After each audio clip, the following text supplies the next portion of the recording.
So in next we are going to start chromosome. In last class, as we have discussed about chromatin material, first it was reported by Fleming 1882. Clear? As you know, it is made up of DNA. With DNA के अंदर क्या होती है? Genes, and genes have information for particular trait, particular character. Character may be tallness, character may be dwarfness, character may be muscular strength, character may be gender, any character that will be possible. Is it clear? Organs का character, आपके body का हर चीज का उसके पास, jeans के पास है information. Are you able to understand? As we know, if there is change in DNA sequence, DNA में अगर न्यूक्लियोटाइड सीक्वेंस, जिसे हमने बात किया था ATGC, adenine, guanine, cytosine, uracil, ये डीएनए के कंपोनेंट्स हैं. और आरएनए में क्या होता है? थायमिन के बजाय यूरेसिल होता है. Are you able to understand? ये सब क्या है? नाइट्रोजनस बेसेस हैं, एडेनिन, गुआनिन, साइटोसिन, यूरेसिल. और डीएनए किस चीज से बनता है? डीएनए एक पॉलीमर है. डीएनए क्या है? एक पॉलीमर है. जैसे सेलुलोज है. जैसे क्या है सेलुलोज? आपने क्लास में पढ़ा था. Cellulose is also a polymer as it is made up of many smaller repeating units, so we called as polymer. The process of forming polymer is known as polymerisation. Similarly here we have DNA. DNA कोई single nucleotide से बनता नहीं है, ये बहुत सारे repeating nucleotide से मिलकर बनता है. That we call as polynucleotide chain. It may be single, it may be single stranded, it may be double stranded, it may be circular, yes or no? Circular, single stranded, it may be means single stranded, circular, और single stranded भी हो सकता है, और वो stranded में भी circular और it may be straight. Are you able to understand? फिर हमने बात किया था कि जो न्यूक्लियोटाइड बनती है, nucleotide is forms from nucleoside and phosphate group. और न्यूक्लियोसाइड किससे बनती है? नाइट्रोजनस बेस और पेंटोज शुगर. पेंटोज शुगर क्या होता है? ये 5 कार्बन के कार्बोहाइड्रेट होते हैं, 5 कार्बन के शुगर होते हैं. एक का नाम डीएनए में जो शुगर अवेलेबल होता है उसको बोलते हैं डीऑक्सीराइबोज, और जो आरएनए में होता है उसको बोलते हैं राइबोज. राइबोज और डीऑक्सीराइबोज में फर्क कितना होता है कि जो ऑक्सीजन राइबोज के पास होती है, यहाँ पर वो डिलीट हो जाती है, तो इसलिए बोलते हैं deoxyribose. The difference between deoxyribose and ribose is the difference of oxygen, इसलिए बोलते हैं ना डीऑक्सी. क्लियर है? बाकी नाइट्रोजनस बेस आपके पास 5 है. कौन कौन से है? एडेनिन है, गुआनिन है, साइटोसिन है, यूरेसिल और थायमिन है. ये 5 हो गए ना. अगर हम बात करेंगे डीएनए की, डीएनए में क्या मिलेगा आपको? एडेनिन मिलेगा, गुआनिन मिलेगा, साइटोसिन मिलेगा और थायमिन मिलेगा. ये 4 हो गए. क्लियर है? वहीं पर जब आरएनए की बात करोगे, आरएनए में क्या मिलेगा? एडेनिन मिलेगा, गुआनिन मिलेगा, साइटोसिन मिलेगा और यूरेसिल मिलेगा. तो डिफरेंस क्या हो रहा है? नाइट्रोजनस बेस के सीक्वेंस में आरएनए में होता है यूरेसिल, डीएनए में होता है थायमिन. क्या आपको मेरी बात समझ में आई? हेलो? Yes sir. अरे बात समझ में आई क्या? एक होता है yes. अच्छा, इनको फर्दर ग्रुप किया गया है. नहीं समझ में आया? आ गया ना. हाँ, इसको फर्दर ग्रुप किया गया है कि जो आपके पास एडेनिन है और गुआनिन है, एडेनिन और गुआनिन, इसको प्यूरिन में रखा गया है. क्योंकि प्यूरिन वर्ड छोटा है, तो छोटे में दो नाइट्रोजनस बेस आया, इसका नाम है प्यूरिन, एडेनिन एंड गुआनिन. ये आ गया प्यूरिन के अंदर. एक है पैरामिडिन. एक क्या है? पैरामिडिन. पैरामिडिन वर्ड आपको स्पेलिंग से और साउंड से लग रहा है कि वर्ड बड़ा है, तो बड़ा के अंदर 3 नाइट्रोजनस बेस आएगा, साइटोसिन, यूरेसिल और thymine. Are you able to understand? तो मैंने अपने तरफ से याद करने के लिए I have made a sequence of AG cut piece. एक कट पीस क्लोथ का नाम होता है. Do you have you ever heard this name? Cut piece. अरे बोलते हैं ना लेग पीस, विंग्स बोलते हैं ना, तो वैसे ही क्या होता है? कट पीस नाम याद रखना. कट पीस क्या बोलते हैं? कटा हुआ पीस को क्या बोलते हैं? कट पीस बोलते हैं. अरे पीस का स्पेलिंग क्या होता है? PIC होता है ना, PIEC, पीस. और कट का मतलब कट. तो जो आपके पास जितने भी सारे क्या है नाइट्रोजनस बेस है, इन शॉर्ट हम लोग बोलते हैं एजी. बोलते हैं ना एजी, सुनो जी इधर आओ. बोलते हैं कि नहीं बोलते हिंदी में? तो बोलते हैं एजी कट पीस. क्या बोलते हैं? एजी कट पीस. ये मैंने सीक्वेंस याद करने के लिए बनाया. जो आपके पास डीएनए होगी, इन डीएनए भी है, ये सब लिखना चाहो तो अपने तरफ से आप लिख सकते हो, अदरवाइज लिखने की जरूरत नहीं है. तो जो डीएनए होगा उनके पास ये तो कॉमन, ये दोनों में पाई जाएगी। एक तरफ आरएनए में लिखता हूँ, एक तरफ मैं डीएनए लिखता हूँ। ये जो एडीन है मतलब इसको बोलते हैं प्यूरिन। इसको क्या बोलते हैं? प्यूरिन। क्या बोलते हैं? प्यूरिन। इसको बोलते हैं pyrimidine. Pyrimidine. Are you able to understand? ये हो गया पैरामिडीन। तो कट पीस में क्या होगा? कट पीस में ये हो गया आरएनए के लिए, ये हो गया डीएनए के लिए। कभी सवाल पूछता है कि which of the following pyrimidine is common to both RNA and DNA. सवाल ये नहीं पूछेगा कि प्यूरिन कौन सा कॉमन है। प्यूरिन तो दोनों जगह पाया जा रहा है। तो मैंने क्या बोला, इनके पास होगा AGCT, इनके पास होगा AGUC। तो सी यहाँ पर भी कॉमन है, सी यहाँ पर भी कॉमन है। तो कभी if you have been asked that, if अगर किसी ने आपसे पूछा कि कौन से पैरामीडिन दोनों के पास कॉमन होती है, तो आप क्या बोलोगे? यूरेसिल बोलोगे, थायमिन बोलोगे, या साइटोसिन बोलोगे, या एडनिन बोलोगे, या ग्वानिन बोलोगे? Sir AGC। AGC। सर वो जो भी हो, AGC। ये रही सी कॉमन है ना, देखो सी यहाँ पर भी कॉमन है, सी यहाँ पर भी कॉमन है। सर A और ये G भी तो कॉमन है। तो ए और जी प्यूरिन के अंदर से आ रहा है। तो सवाल मैंने ये पूछा कि which of the following pyrimidine is common to both DNA and RNA. Which of the okay sir. Following, which of the following, WF का मतलब क्या होता है? Which of the following, P मतलब यहाँ पहले मैं लिख रहा हूँ pyrimidine is common, is common to both, that is DNA and RNA. DNA and RNA. Are you able to understand? तो उसमें ऑप्शन आएगा आपके पास, ऑप्शन आएगा क्या? सी आएगा, टी आएगा, और यू आएगा, और ए आएगा। कौन सा बताओ? C। सी। सबका आंसर सी है या किसी का ए भी है? मैंने सी है पैरामिडिन सर। पूछा। सर ऑप्शन है। पैरामिडिन पैरामिडिन पैरामिडिन पैरामिडिन के अंदर ये तीनों आते हैं। सर और ये AGCT और U का फुल फॉर्म लिख सकते हैं। once again, सर आप वो AGCTU का फुल फॉर्म लिख सकते हैं। एडी मैंने पहले लिखा रखा है, वैसे अगर जरूरत पड़ी मैं बाद में लिखा दूंगा। A for adenine, G for guanine, C for cytosine, T for thymine. तो मैंने जो क्वेश्चन है उसका बताओ ना पहले। Which of the following pyrimidine is common to both DNA and RNA. इसका आंसर क्या होगा? साइटोसिन। फिर ये बोल रहा है यार। Cytosine C। Sir C. Sir बाकी सब ऑप्शन है क्या? बोला उसने। अच्छा ये ऑप्शन ए है, ये बी है, ये सी है, डी है, सर कौन सा ऑप्शन होगा? है, सर ऑप्शन है। ऑप्शन है। What about next? What about rest? Swara, Arnav, Janvi, Sanvi, Anushri, cytosine. Sir A What? बोला ना। बाकी सब? सानवी, जानवी, बाकी सब बोलो। Sir Prince Agarwal, option A. अरे सबके सब बोलो। सर ऑप्शन है साइटोसिन। Option A. अगर आपने सबने यही आंसर दिया है, अगर समझ में आई है, समझ में अगर आई है, तो ये क्वेश्चन कहाँ कब पूछा गया था? नीट में ये सवाल पूछा गया था। कहाँ पूछा गया था? पता है नीट क्या होता है?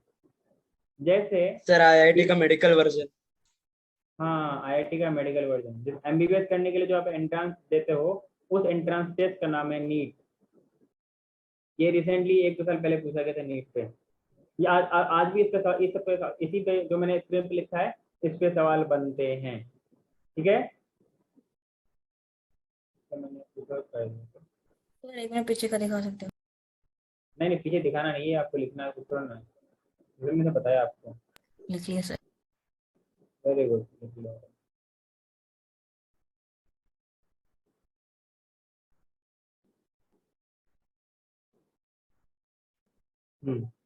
तो now coming back to the point, coming to back to our topic. तो हम लोग बात कर रहे थे किसके बारे में? क्रोमोसोम के बारे में। Chromosome in last class we have discussed that कि बेसिकली कंडेंस क्रोमेटिन मटेरियल को हम लोग जिस फॉर्म में देखेंगे उसको थ्रेड लाइक स्ट्रक्चर को हम लोग क्या बोलते हैं? क्रोमोसोम बोलते हैं। क्या बोलते हैं? क्रोमोसोम।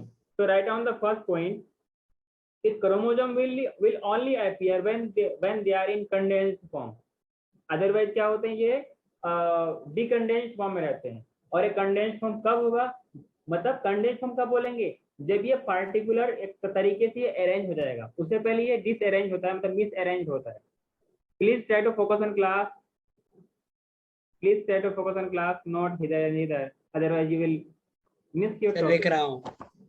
हाँ नहीं, मैं बाकी और को भी कह रहा हूँ, ठीक है ना। तो इट विल अपीयर ओनली, जब इसको आप कभी देख पाओगे जब ये आपका सेल डिवाइड करेगा। तो पहला पॉइंट लिखना अपीयर, और ऐसा लिख लो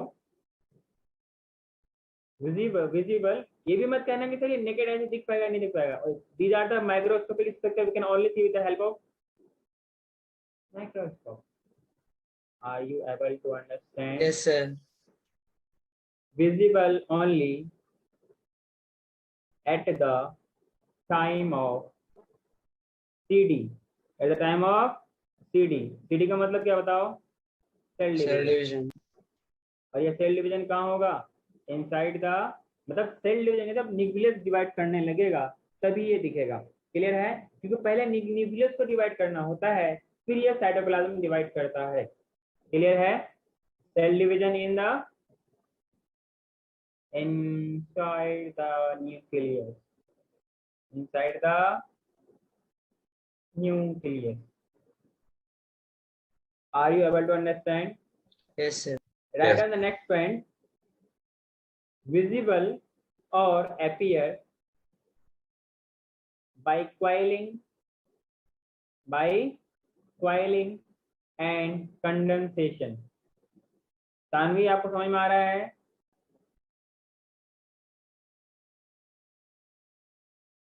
Condensation of DNA. What happened? Visible by coiling and condensation of DNA. आपकी आवाज सही नहीं आ आपकी रही है। आवाज कट रही है।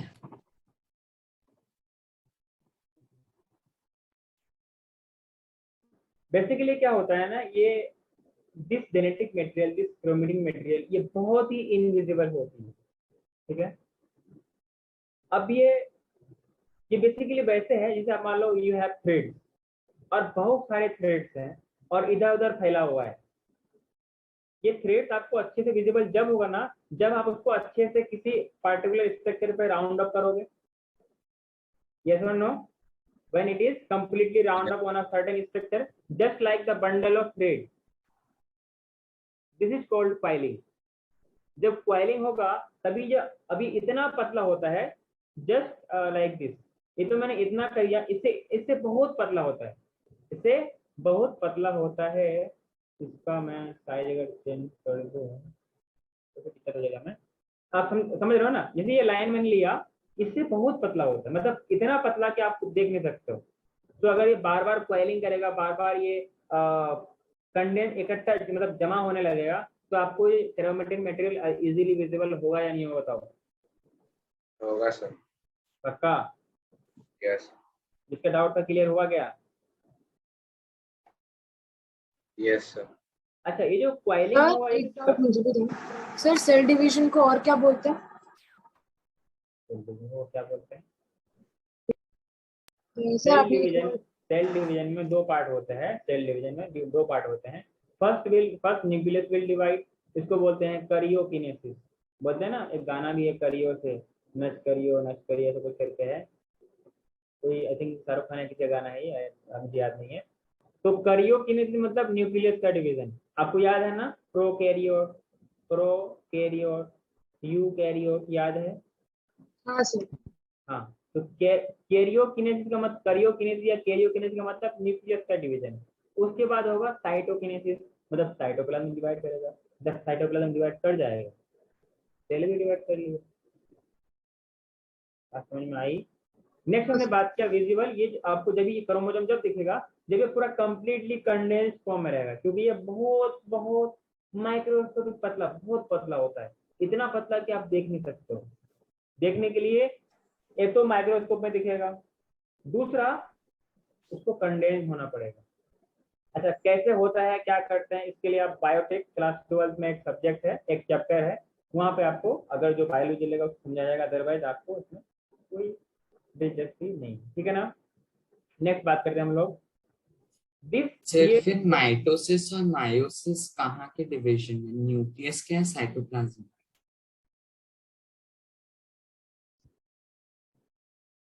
सेल डिवीजन दो टाइप का होता है, एक होता है माइटोसिस, एक होता है मियोसिस। माइटोसिस में क्या होता है ना, कि आपके बॉडी के सेल्स ग्रो करते हैं, बॉडी के सेल्स ग्रो करते हैं। आपके बॉडी में दो टाइप ऑफ सेल हैं आपके बॉडी में। In our body we have two types of cell. First one is somatic cell, other one second one is germinal cell. Germinal cell को दूसरा नाम क्या है? Reproductive cell. इसी का तीसरा नाम है सेक्स सेल, या चौथा नाम है जर्म सेल, पांचवा नाम है गैमेटिक सेल। ठीक है, ये सिर्फ और सिर्फ गोनेड्स में पाया जाता है। गोनेड्स का मतलब क्या है? जैसे फीमेल की बात करें तो फीमेल में क्या होता है? ओवरी होता है। मेल में क्या होता है? टेस्टिस होता है। तो जहां पर एक गैमेट्स की बात करेंगे तो वहां पर म्यूसिस आएगा, जहां पर गैमेट्स की बात करेंगे वहां पर म्यूसिस आएगा, जहां पर हम लोग माइटोसिस की बात करेंगे वहां पर सोमेटिक सेल आएगा। तो सोमेटिक सेल क्या करता है? डिवाइड करता है, मल्टीप्लाई करता है। ठीक है ना? तो एक सेल से दो बनेगा, दो से चार बनेगा, चार से चार बनेगा। इसमें क्रोमोसोम नंबर कभी भी चेंज नहीं होता, क्रोमोसोम नंबर चेंज नहीं होता है। जब आप मियोसिस की बात करोगे क्रोमोसोम नंबर घट के आधा हो जाता है, क्रोमोसोम नंबर घट के क्या हो जाता है? हाफ हो जाता है। फॉर एग्जाम्पल ह्यूमन के पास क्रोमोसोम नंबर कितना है? 46, मतलब 23 पेयर, 23 पेयर मतलब 46 नंबर ऑफ क्रोमोसोम। जब गैमेट सेल डिवाइड करेगा, जब गैमेट सेल डिवाइड करेगा तो मतलब मियोसिस करेगा। व्हेन देयर इज मियोसिस तो क्रोमोसोम नंबर 46 से घट के कितना हो जाएगा? 23। जो पहले 23 पेयर में था अब वो 23 सिंगल सिंगल हो जाएगा। हर एक क्रोमोसोम का एक पेयर होता है, हर एक क्रोमोसोम का एक पेयर होता है, मतलब एक पेयर में दो क्रोमोसोम, हाँ कि ना? तो ये अलग हो जाएगा। जैसे मान लो इस तरीके से करके आपके पास ये एक हो गया, मतलब एक क्रोमोसोम ये हो गया, एक दूसरा, ये तीसरा, चौथा हो गया। इनके पास दो है, इनके पास दो है, इनके पास दो है, इनके पास दो, इस तरह करके 23 वहां के पास कितना है? दो क्रोमोसोम है, मतलब दो है। तो इसका एक एक के पास चला जाएगा, इसका इस तरीके से अलग अलग हो जाएगा, इस तरीके से अलग अलग हो जाएगा। क्या आपको मेरी बात समझ में आई? Yes sir. हाँ, तो इस तरीके से करके 23 बन जाएगा, मतलब इसको बोलेंगे हैप्लॉइड सेल। क्या बोलेंगे? Haploid cell. ये सब क्लास के लेक्चर से बाहर चला जा रहा है, टाइम का वेस्टेज है। ये सब अगर सीखना है तो आप अलग से तो टाइम निकालो, टाइम निकालो अपने लिए, फिर मैं आपको बताऊंगा। ठीक है ना? तो जैसे आगे आपको पढ़ाया जाएगा, ठीक है ना? बेफिक्र रहो, जितना जरूरत है आपको उतना पढ़ाया जाएगा, उससे एक्स्ट्रा ये पढ़ाया जाएगा। ठीक है ना? वैसे फिर ना अपना जो क्लास का चीज है वो फिर कंप्लीट नहीं हो पाएगा। हाँ, तो मैं आपसे क्या बोल रहा था? क्या बोल रहा था मैं? DNA coil. अच्छा, डीएनए को पैक होने के लिए, क्वाइलिंग होने के लिए सर्टेन प्रोटीन्स की जरूरत पड़ती है, उनको बोलते हैं हिस्टोन प्रोटीन। क्या बोलते हैं? ये कुछ बेसिक प्रोटीन्स होती है। देखो प्रोटीन्स अलग अलग टाइप का होता है। प्रोटीन्स क्योंकि जो एमिनो एसिड होते हैं ना, जो एमिनो एसिड होते हैं वो बेसिकली क्या होता है ना, एसिडिक भी होता है, बेसिक भी होता है। देखो नाम तो लिखा है एमिनो एसिड ना, लेकिन it can be basic, it can be neutral, it can be acidic. Are you able to understand? Hello guys, Ravi, focus on class, focus on class. तो व्हाट आई सेड, इसको पैक होने के लिए जिन protein की जरूरत पड़ती है उसको बोलते हैं हिस्टोन प्रोटीन। क्या बोलते हैं? और जो जो पैक होने के बाद जो स्ट्रक्चर बनेगा उनको बोलते हैं हम लोग क्या? ऑक्टामर, क्योंकि इसमें 8 मॉलिक्यूल होते हैं around the histone protein. Histone protein. तो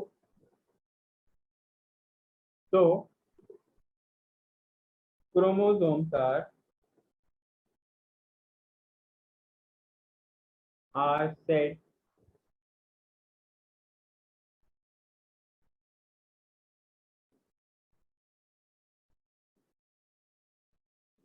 said to be made of nucleoprotein. What is it? Nucleoprotein. Since since since इसमें क्या होता है ना, since डीएनए जो क्वाइल करता है एक स्फेरिकल फुटबॉल लाइक स्ट्रक्चर होता है। क्या बोला मैंने? फुटबॉल लाइक स्ट्रक्चर होता है, और उसी के सराउंड में जैसे मान लो कि आपके पास, इसको 3D समझने की कोशिश करना, लेडर के तरह ये राउंड अप होता है। लेडर की तरह क्या होता है? इस फोटो की चारों तरफ राउंड अप होता है, और यहाँ पर एक गांठ लग जाता है, मतलब एक क्या बोलते हैं, नोड बन जाता है, एक नोड बना दिया जाता है ताकि ये खुले ना। इस तरीके से कई सारा पैकेजिंग होती है, इसी को हम लोग क्या बोलते हैं, क्वाइलिंग बोलते हैं। क्या बोलते हैं इसको, क्वाइलिंग बोलते हैं। क्या आपको मेरी बात समझ में आई? और डीएनए को हम लोग क्या बोलते हैं, जेनेटिक मटेरियल क्या है, एक न्यूक्लिक एसिड है। क्या है, here nuclear means nucleic acid, और प्रोटीन मतलब प्रोटीन। इसीलिए हम लोग क्या बोलते हैं, DNA coil around constituent protein. So chromosome are said to be made of nuclear protein, मतलब न्यूक्लिक एसिड भी है और प्रोटीन भी है। क्या आपको मेरी बात समझ में आई? हेलो, हाँ सर। Yes sir. दूसरी बात क्या है, should I move to next? Yes sir. Yes, sir. हाँ, जैसे यहाँ पे मैंने लिखा क्रोमा, तो क्रोम, जैसे आपने क्रोम कभी खोलते हैं ना, गूगल वाला क्रोम, तो कुछ कलरफुल स्ट्रक्चर होता है। क्रोम का मतलब ही होता है कलरफुल। क्या होता है, कलरफुल। जैसे क्लोरोप्लास्ट, जैसे क्लोरोप्लास्ट। सर आप लास्ट स्लाइड दिखा सकते हो, मैं डिस्कनेक्ट हो गई थी। Do it fast, do it fast, time waste कर बेटा। तो what I am saying is that, तो क्रोमोसोम में क्रोमा का मतलब क्या होता है, colour.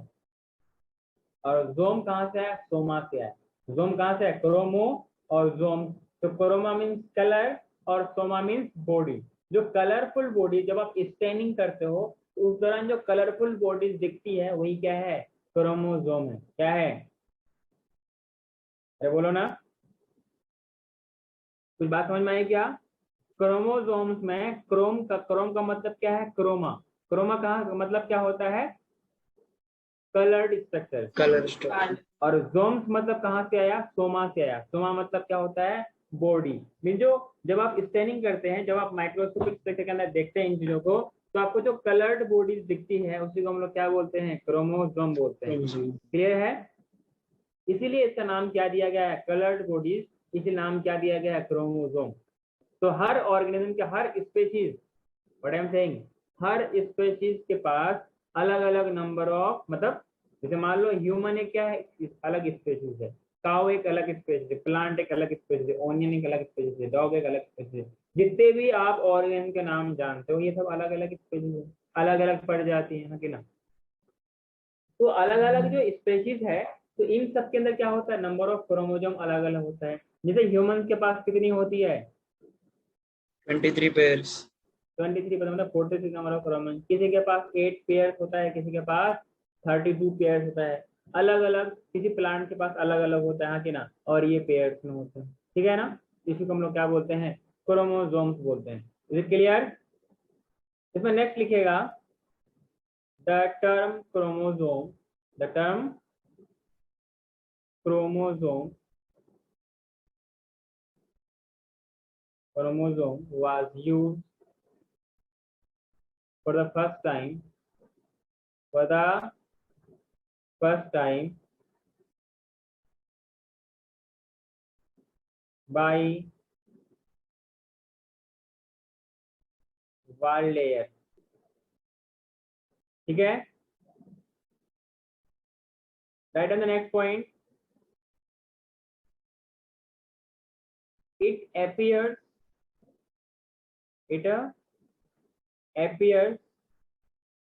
as rod or thread shaped structure, rod or thread shaped structure। मतलब क्रोमेटिन बात करें हम लोगों ने, तो thread like structure inside the nucleus that will be called as chromosome. Are you able to understand? और अलग अलग क्रोमोसोम का अलग अलग शेप भी होता है, हाँ कि ना, अरे बोलो ना।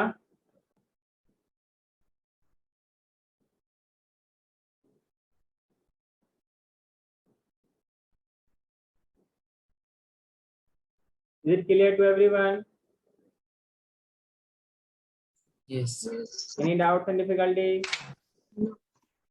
अरे बोलो। As in last class I have discussed that in DNA there are genes. In DNA there are genes. So we can say DNA has genes on it. Genes, और जीन्स के पास क्या होती है? इंफॉर्मेशन होती है। अरे क्या होती है? इनके पास इंफॉर्मेशन होती है, इसीलिए हम लोग क्या बोलते हैं? तो डीएनए इज कॉल्ड, अरे क्या बोलते हैं बोलो डीएनए को? Genetic material. इसको बोलते हैं यूनिवर्सल जेनेटिक मटेरियल। मतलब मोस्ट ऑफ द ऑर्गेनिज्म के पास DNA as a genetic material होती है। कुछ लोअर ऑर्गेनिज्म है, मतलब प्रोकैरियोट्स हैं, जिनके पास RNA as a genetic material काम करता है। कभी कोई सवाल पूछे कि हम जेनेटिक मटेरियल तो आपके पास दो है, डीएनए भी है, आरएनए भी है, तो हम आरएनए को डीएनए जेनेटिक मटेरियल क्यों नहीं लेते हैं? क्योंकि वो उसके पास होता है क्या? Catalytic activity. कैटालिटिक एक्टिविटी का मतलब क्या होता है? वो ना रिएक्शन को मतलब फटाफट रिएक्ट करता है, और हम चाहते हैं कि जेनेटिक मटेरियल ऐसा हो जो टाइम के साथ चेंज ना हो। जो खुद रिएक्टिव है वो तो हर वक्त चेंज होता रहेगा। Are you able to understand? वो चेंज ना हो, मतलब वो that genetic material should be stable. तो ऐसा ना हो कि आज ह्यूमन के पास 46 क्रोमोसोम है, कल जाके वो 48 हो जाए। अरे स्पेसीज बदल जाएगी, नंबर ऑफ क्रोमोसोम चेंज हो जाने से स्पेसीज बदल जाएगा यार। तो आज अगर ह्यूमन है तो कल कुछ और कहना पड़ेगा। तो हर स्पेसीज का क्रोमोसोम नंबर फिक्स होता है। Are you able to understand? हर स्पीशीज का क्रोमोसोम नंबर फिक्स होता है। तो हम ये चाहते हैं कि जेनेटिक मटेरियल हम उसको कंसीडर करेंगे जो स्टेबल हो। अरे हाँ ना? अरे मैं उस बच्चे को पढ़ाऊंगा ना जो अच्छे से पढ़ता है और टाइमली और डिसिप्लिन के साथ काम करता है, और जो होमवर्क पूरा करे ही ना और जो घर में जाकर रिवाइज करे ना, उसको पढ़ाने से क्या फायदा? बात समझ में आई? तो इसीलिए हम लोग आरएनए को कंसीडर नहीं करते हैं, क्योंकि वो क्या करता है? काफी रिएक्टिव होता है, अनस्टेबल होता है। So DNA is called as genetic material. Are you able to understand? Hello guys. अरे बोलो भाई। Yes, sir. Very good. Genetic material. Should I move to next? Sir 1 minute. Do it fast. As we know, genetic materials are made of, तो DNA क्या है? DNA को हम लोग क्या बोलते हैं? जेनेटिक मटेरियल बोलते हैं। ये डीएनए के पास क्या होती है? जीन्स होती है हाथ में, और कई सारा डीएनए मिलकर के जो एक लॉन्ग थ्रेड लाइक स्ट्रक्चर पे होता है, उस थ्रेड लाइक स्ट्रक्चर क्या बोलते हैं? क्रोमोसोम बोलते हैं। क्या मेरी बात समझ में आई? अरे बोलो ना। Yes sir. हाँ, नेक्स्ट पॉइंट लिखना। एज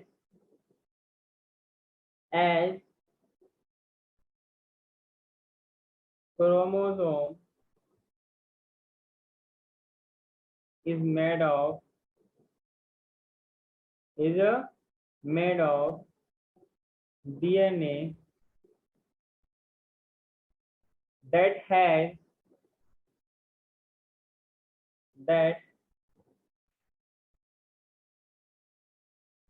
डीएनए के पास क्या होती है? जीन्स होती है, हाँ कि ना? That has gene. क्लियर?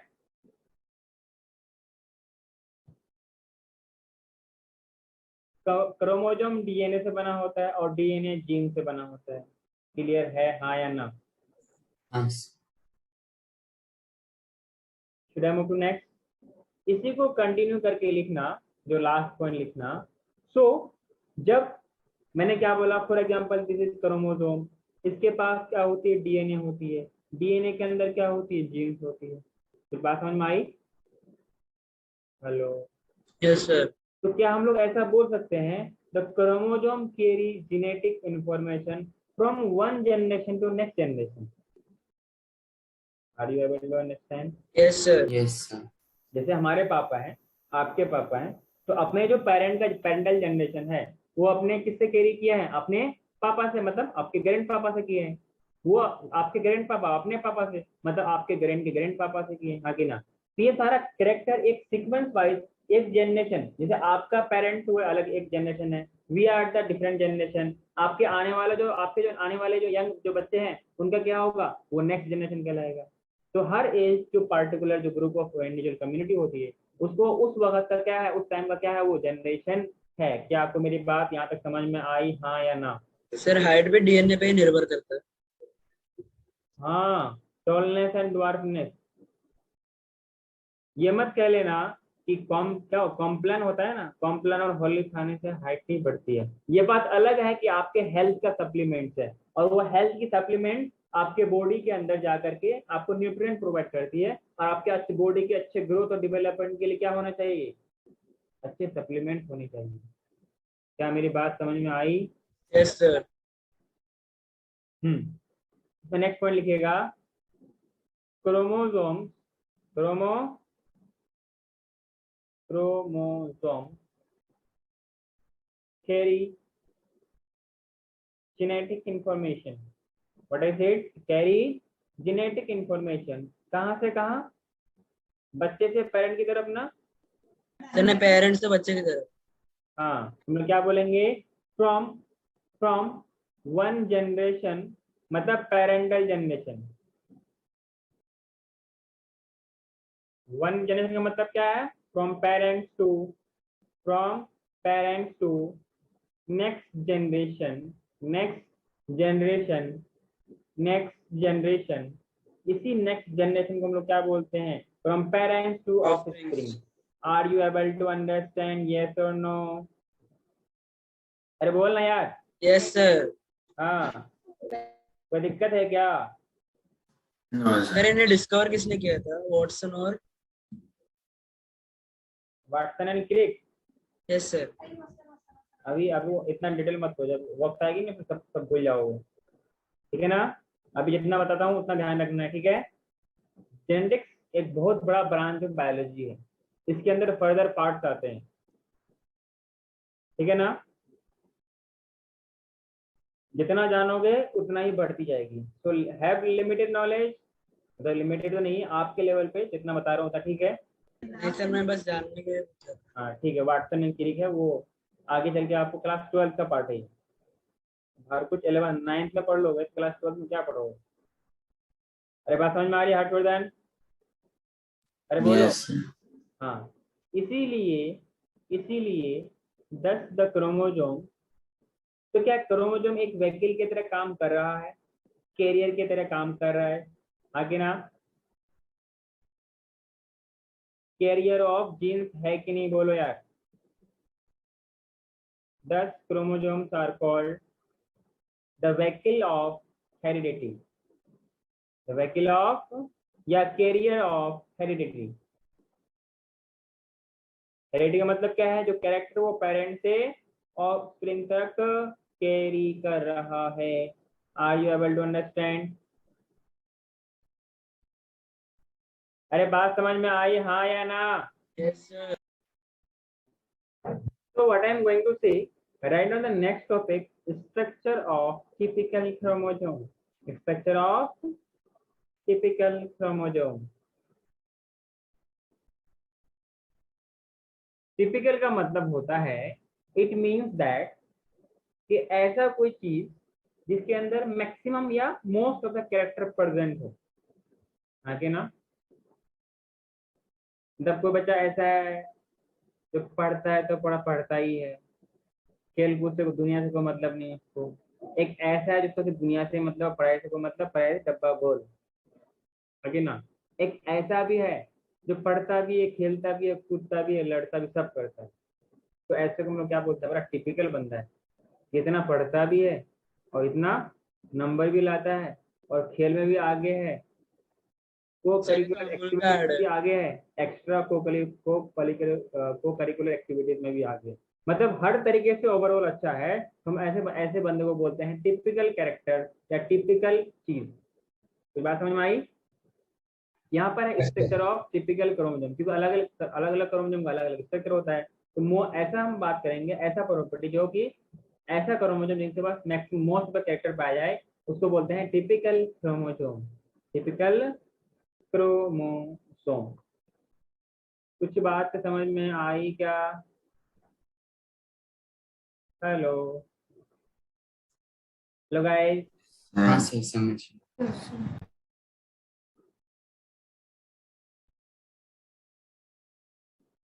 बचपन में आप लोगों ने फूल पत्ती बनाया होगा क्या?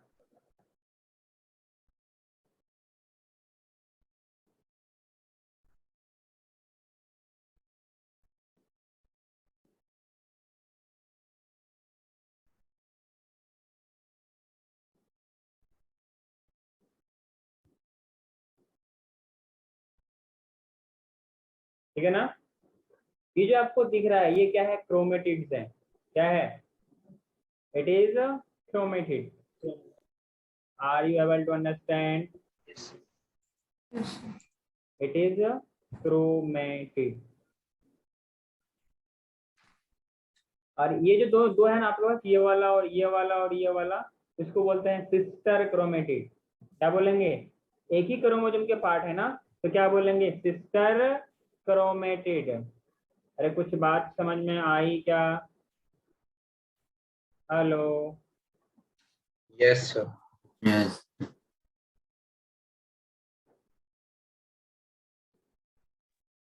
और इसको क्या ये बोलेंगे? बनाना है क्या? हाँ तो क्या, मैं फ्री में बना रहा हूँ। सेंट्रोमियर, क्या बोलते हैं इसको, सेंट्रोमियर। जहां पर ये क्रोमेटिड्स आपस में मिलते हैं। कुछ बात समझ में आई क्या?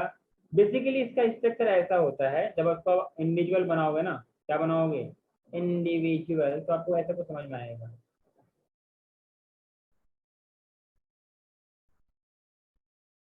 छोटा बड़ा हो गया ना।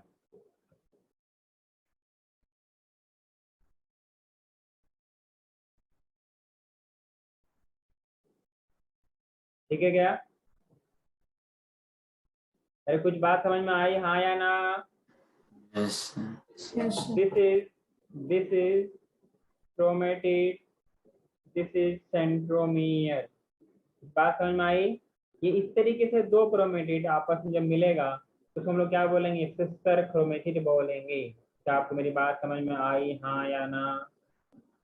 Yes sir. यस हाँ, ये बेसिकली हम लोग ऐसा बोल सकते हैं कि this is the position of centromere, position of centromere. तो पोजीशन ऑफ सेंट्रोमियर के बेस पे we have different different types of chromosome. Are you able to understand? Hello. Yes Hello sir. guys. Yes On the basis of position of centromere, we have different types of chromosome. Should I move to next? No sir Do it fast.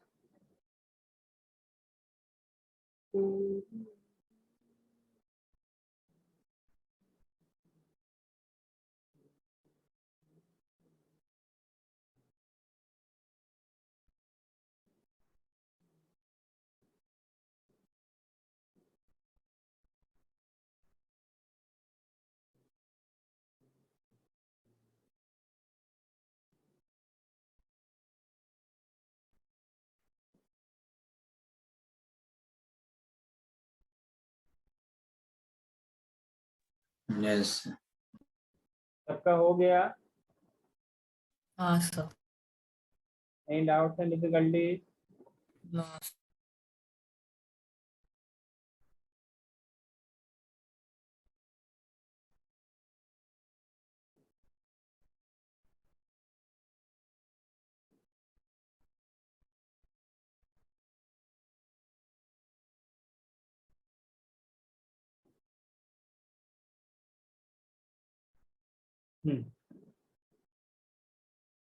Moving to next. अब topic लिखना इसी के अंदर, on the basis of position of centromere, position of, ये दोबारा मिलेगा आपको class 11th में जो मेडिकल स्ट्रीम में जाएगा। ठीक है, on the basis of position of centromere, आपके पास ये क्रोमोसोम अलग अलग टाइप का मिलेगा। अरे मिलेगा कि नहीं मिलेगा? हेलो। सर आपकी आवाज बहुत सही है, आप क्या बोल रहे हो? On the basis of position of centromere, we have different types of chromosome. So we gonna start the first one. Okay? First one क्या होगा, पहले वाले को हम लोग बोलते हैं मेटासेंट्रिक। क्या बोलते हैं? मेटासेंट्रिक। मेटा, सर मतलब आपने जो पहला ड्रॉ किया था वो। हाँ, इसको बोलते हैं वी शेप। जब ध्यान से देखोगे, बिल्कुल ऐसे जब देखोगे तो आपको लगेगा कि वी शेप क्रोमोसोम है। हेलो गाइस, मतलब कुछ इस तरीके से।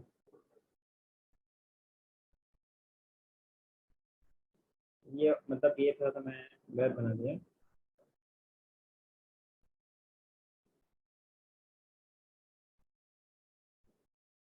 और ये बिल्कुल बीच में, ठीक है ना, ये तो मैंने स्ट्रेट बना दिया। तो बेसिकली ये दो मिलके कुछ ऐसे बनता है, देख ऐसा। बाकी ये दिख रहा है क्या आपको मेरा? अरे हेलो, दिख रहा है? Yes sir. ये बिल्कुल कुछ इस तरीके से दिखेगा, आपस में क्रॉस किया हुआ। समझ में आ रही है? बिल्कुल बीच में। तो ये जो आधा पार्ट मैं कट कर दूंगा और इसके में लगा दूंगा, तो कुछ ये ऐसा बनेगा, बताओ।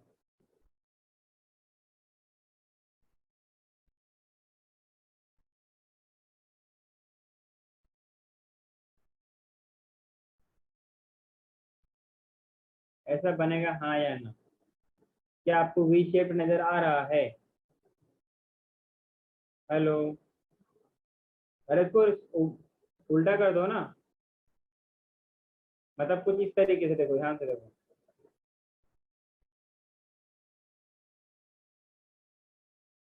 सर थोड़ा टर्न करके तो ऐसे ही। अगर मैं नीचे वाले को इरेज कर दूं, नीचे वाले को अगर मैं इरेज कर दूं कुछ इस तरीके से, क्या आपको समझ में आ रहा है? आधा है? अरे बोलो, आधा है या नहीं? Yes sir. हाँ, जब आधा है तो अच्छे से बोला करते हैं, दिस इज द क्या वी शेप क्रोमोसोम, मतलब मेटासेंट्रिक बोलते हैं। कोई दिक्कत? मतलब जो सेंट्रोमियर है, सेंट्रोमियर में क्या होता है ना, ये वाला पार्ट, ये वाला पार्ट, ये जो सेंट्रोमियर ये वाला पार्ट है ना, ये दिस वन, जहां से क्रोमोसोम अटैच्ड होते हैं, इसको हम लोग बोलते हैं सेंट्रोमियर। तो ऐसा पोजीशन जब ये बीच में हो, बिल्कुल मिडिल ऑफ द क्रोमोसोम हो, तो इसको ऐसे क्रोमोसोम को बोलते हैं क्या? Metacentric V chromosome. Shape. Second type लिखिएगा सब मेटासेंट्रिक, मतलब सेंटर में तो नहीं होगा, स्लाइटली पोजीशन चेंज होगा, सेंटर से थोड़ा सा दूर होगा, इसको बोलेंगे submetacentric. Are you able to understand? Yes sir. इसको हम लोग बोल सकते हैं एल शेप। क्या बोलेंगे? L shape. ये कुछ ये इसका नहीं, ध्यान रहे, ये इसका नहीं है, ठीक है ना? ये बिल्कुल कैसा होगा? बिल्कुल कुछ इस तरीके से,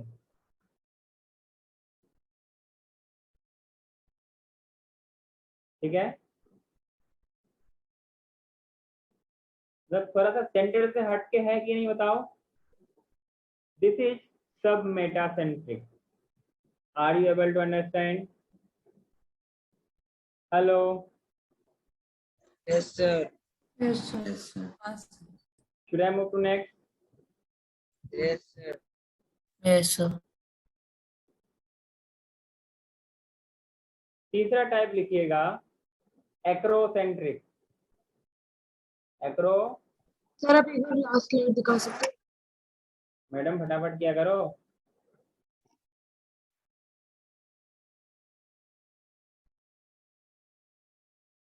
तानवी समझ में आ रही है या आउट ऑफ सिलेबस हो रहा है?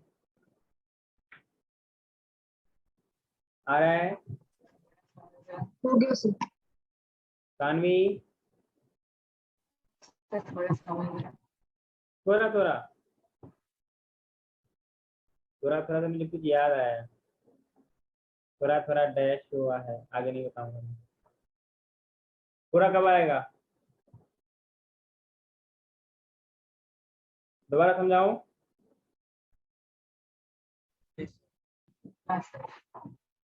दोबारा समझाऊं? हाँ सर। अच्छा हाँ, मैंने कहा जो आपके पास क्रोमोजोम होता है, ठीक है ना, मैंने बताया आपको ना, मेरा ध्यान से उंगली को देखने की कोशिश कीजिएगा। ये मेरे पास दो क्रोमोजोम है ना, ये ऐसे होगा नहीं यार, मतलब मैं क्या करूँ, मेरा हाथ काटना पड़ेगा, तो और तरीका मेरे पास है। वो-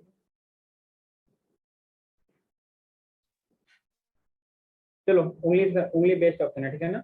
या ऐसे मान लो, ठीक है ना, ये जो मेरा हाथ है, ये मैंने हाथ को ना कर्व कर लिया, ठीक है, हाथ ऐसा था, मैंने कर्व कर लिया, तो ये जो अटैचिंग पार्ट है ये वाला, ठीक है, एक तरफ का पार्ट ये हो गया, ये पूरा एक क्या है, क्रोमेटिड है, ये एक अलग क्रोमेटिड है। जब मैंने ये मिलाया तो ये वाला जो पार्ट है ना, जिस जगह से ये आपस में ये क्रोमेटिड ज्वाइन होते हैं, उनको बोलते हैं सेंट्रोमियर। क्या बोलते हैं इसको? सेंट्रोमियर। बाकी जो ये वाला है, तुम लोग क्या बोलेंगे, यहाँ से लेकर यहाँ तक ये पूरा क्या बोलेंगे, क्रोमेटिड, ठीक है ना, क्या बोलेंगे इसको, क्रोमेटिड। तो जब इस तरीके से दो क्रोमेटिड हो जाएगा, ये दो को हम आपस में अटैच होगा, इन दोनों का आपस में बोलेंगे सिस्टर क्रोमेटिड। ये मैंने आपको बताया नहीं, क्या होता है इसको, सिस्टर क्रोमेटिड बोलते हैं। और जो यहाँ पे सर्कुलर स्ट्रक्चर होता है, अटैचमेंट साइट ऑफ क्रोमोजोम, मतलब हाँ क्रोमोजोम मतलब अटैचमेंट साइट ऑफ क्रोमेटिड को हम लोग बोलते हैं सेंट्रोमियर। तो based on position of centromere आपके पास क्रोमोजोम अलग अलग टाइप का होगा। मतलब ये बात समझ में आई कि अगर ये वाला है तो बिल्कुल ही जो पहला वाला है कुछ इस तरीके से होगा, पहला वाला कुछ इस तरीके से होगा, तो जो नेक्स्ट वाला है तो इस तरीके से दूसरा वाला शेप जो होगा वो भी कुछ इस तरीके से होगा। मतलब कुछ जो आपका ये क्रोमोसोम बनेगा कुछ ये इस टाइप से बनेगा।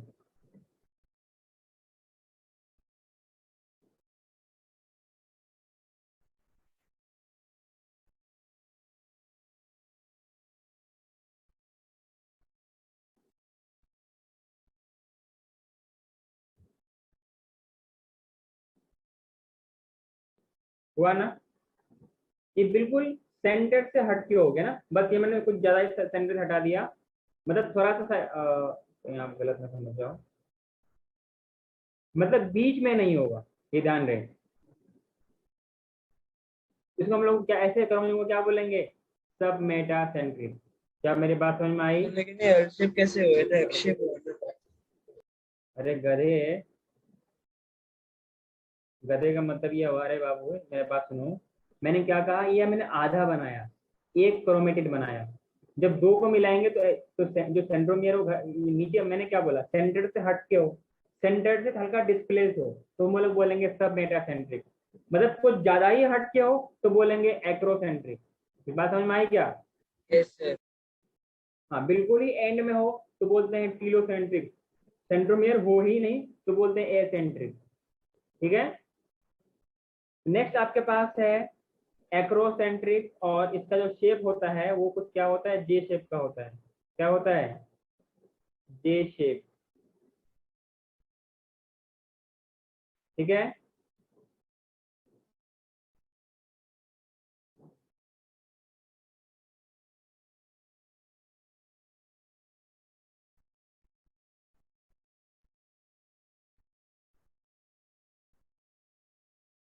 ठीक है,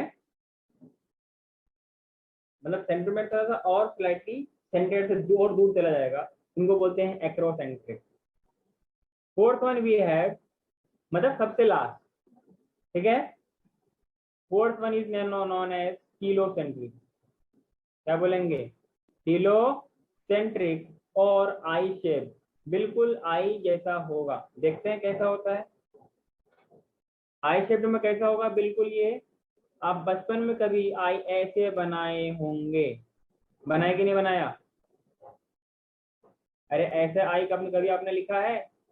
हम तो आई ऐसे लिखते हैं, जहाँ अगर हमें लिखना है आई फॉर इंक पॉट, तो इंक पॉट हमने ऐसा लिखा है, ठीक है ना।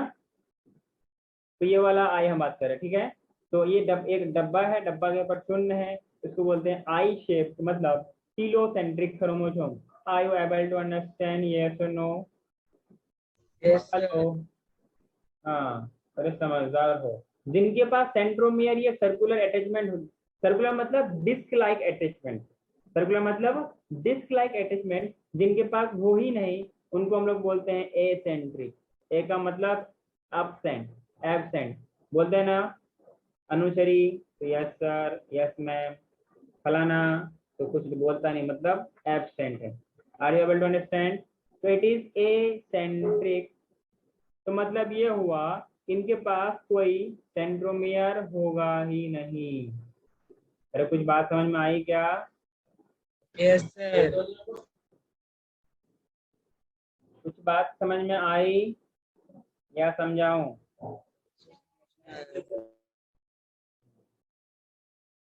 Should I move to next? Yes sir. Right on the next topic, functions of chromosome. Functions of chromosome. ठीक है, मतलब ये क्रोमेटिन जो हम लोग ने डी पार्ट लिखा था ना, उसी के अंदर का पार्ट है। तो फंक्शन ऑफ क्रोमेटिन मटेरियल लिखे या क्रोमोसोम लिखे। क्लियर? कोई बताएगा what it controls?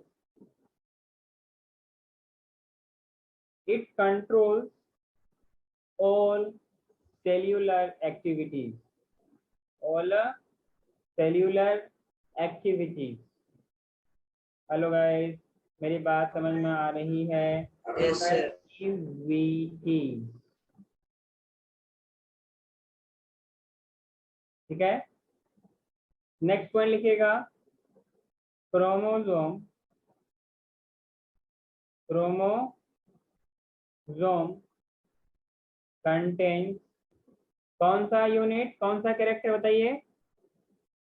Hereditary information. अरे बोलो ना, जो कि इनहेरिट किया जाता है from parents to offspring. Offspring का मतलब क्या होता है? बच्चे। यस और no? Heredity information of cell, and उसको ट्रांसफर कहाँ करेगा बताइए? Transfer to parents to offsprings.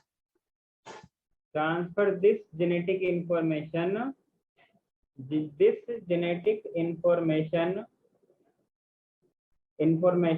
from parents to बच्चे तक, parents to बच्चे तक। Are you able to understand? मतलब from one generation to another generation, या from one generation to next generation. Are you able to understand? Yes sir. Hello guys, hello bell. Yes sir. Yes sir. हाँ, done.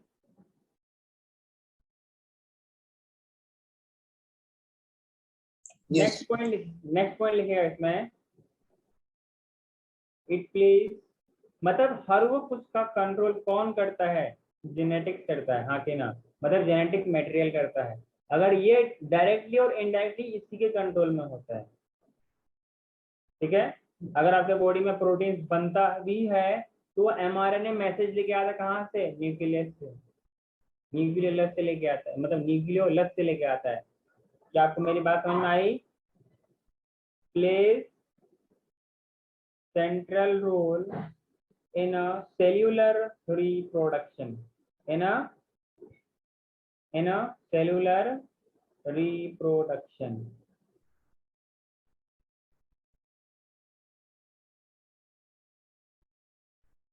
इस बात समझ में आई? तो इसमें एक पॉइंट बना के ऐड कीजिएगा, ये वो तय करेगा कि आपको आपके सेल को किस तरीके से डिवाइड करना है। The way will decide by the chromosome. कुछ बात समझ में आई क्या? डिटरमाइन द वे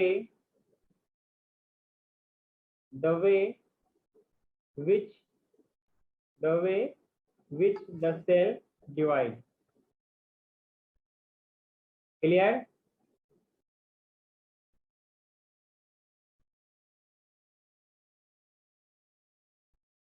कोई दिक्कत है बताओ?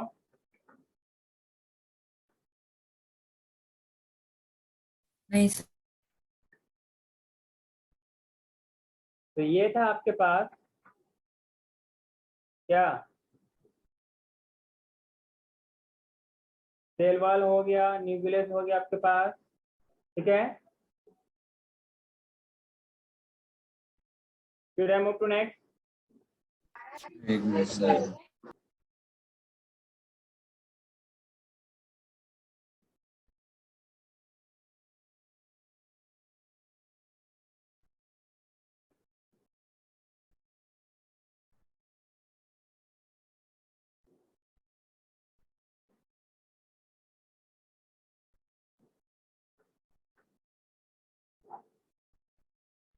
अरे बात समझ में आई क्या?